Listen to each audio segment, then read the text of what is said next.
যখনই ঘুমাইতে যাব আমি মাপ চায় ঘুমাবো। হতে পারে একদিন ঘুমাবো আর উঠবো না, মাপ চাওয়ার সুযোগ আর আমার কাছে থাকবে না। পারবো এই দুটা কাম করতে? তাইলে প্রস্তুতি কমপ্লিট। দামিও আল্লাহর কাছে হব, বিনিময়ে জান্নাত দিবে। এই পচা মাটির জান্নাত না, জান্নাতের মাটি হলো মোষ, এই ঘাস না, জান্নাতের ঘাস হলো জাফরান। এই পচা ইটের বিল্ডিং না, জান্নাতের বিল্ডিং এর এক একটা ইট সোনার, এক একটা ইট রূপা। এরকম ছোট ছোট তালা না, জান্নাতের এক তালার দূরত্ব জমিন থেকে আকাশ পর্যন্ত। ওরা ভাবতেছে ছাদে যাবো কেমনে, ঠিক না?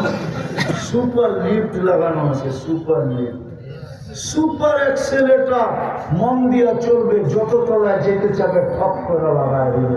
এই দুনিয়ার মতো ছোট ছোট বাড়ি না, সবচেয়ে ছোট বাড়ি এই দুনিয়ার 10 গুণ সমান, যেটাকে আল্লাহ মুলকান কাবীরা বলছে। কোন ফার্নিচার কাঠ দিয়ে হবে না জান্নাতে, জান্নাতে কোনো কাঠের অস্তিত্বই নাই।